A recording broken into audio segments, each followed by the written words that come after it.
So, my current post on Instagram is about how we can't pour from an empty cup.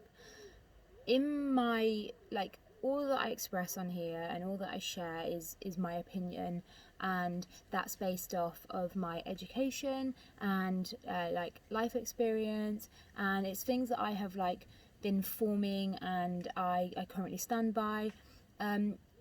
Always with this, I'm always happy to have it challenged and to have it questioned, and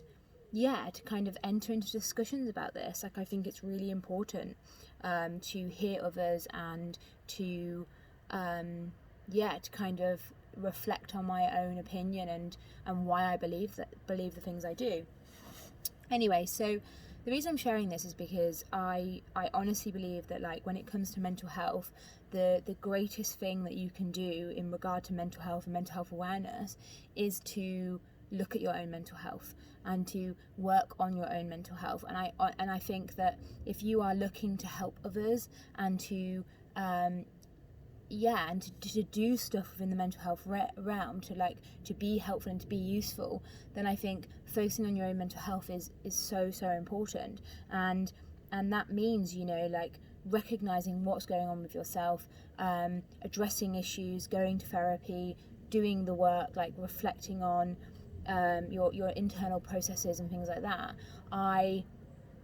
We're in like the midst of a mental health crisis right now. Like, mental health is on the rise, suicide is on the rise. You know, there's more and more people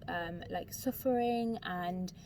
you know, mental health is becoming a bigger topic as well. Like, we're talking about it more, we're raising more awareness, but with raising more awareness we also need to see more action. And I really believe that on an individual level is where we can make the biggest difference, because self-responsibility is huge. You know, if you look at like what you have the most power over and what you have the most ability to change, it's yourself. So if you look at your own mental health and you take action there, and let's say that everybody in the world or in the country did that, everybody took responsibility for their own mental health and their own well-being and focused on it and invested in it, not just money but time and effort and energy,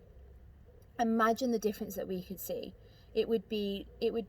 phenomenal. And then, you know, once you've worked on yourself and once you've understood yourself and you've invested in yourself, then you have the foundation, you have the, you know, the structure, the kind of the base level to then help others.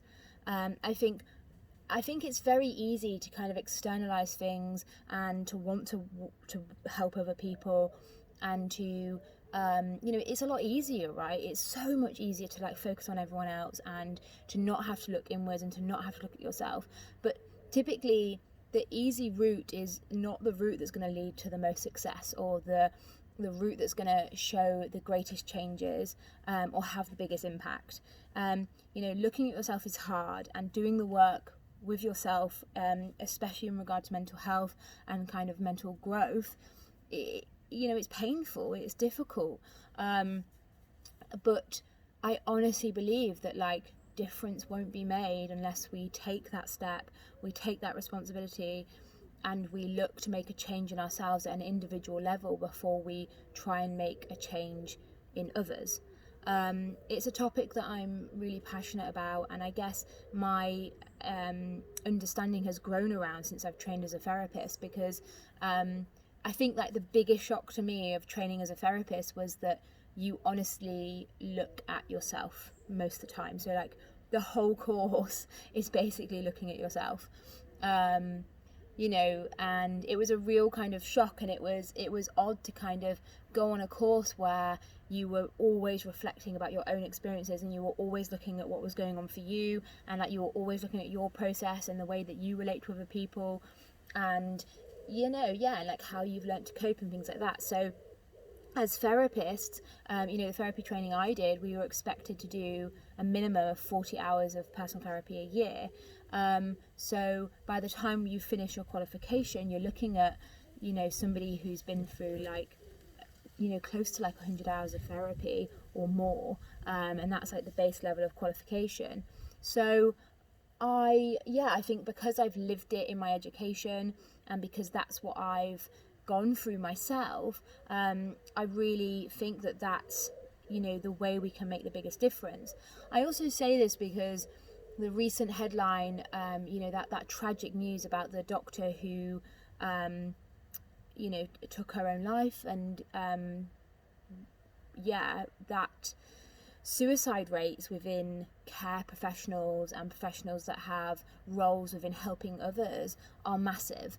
I read about this when I was looking at my literature review, which was looking at kind of the idea of the wounded healer, so those that go into healing from their own wounding or from their own experience, and the statistics were massive. They were terrifying.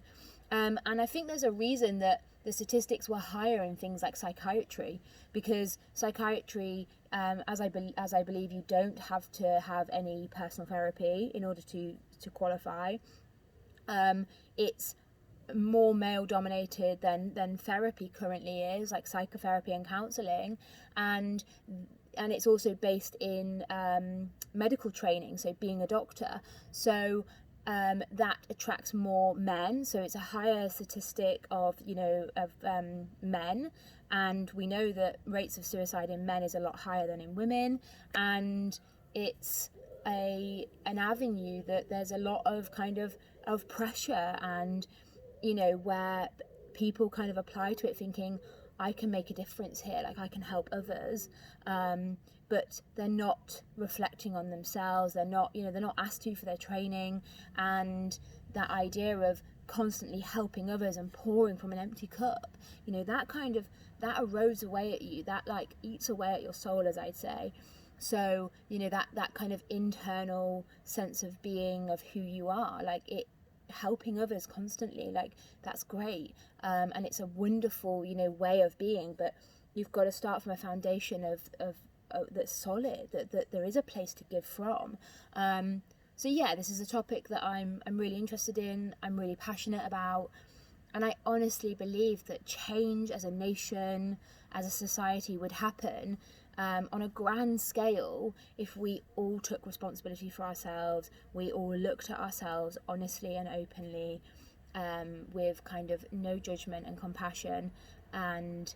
I think that's where we'd see the greatest move forward with regard to mental health and making change within it, and seeing action.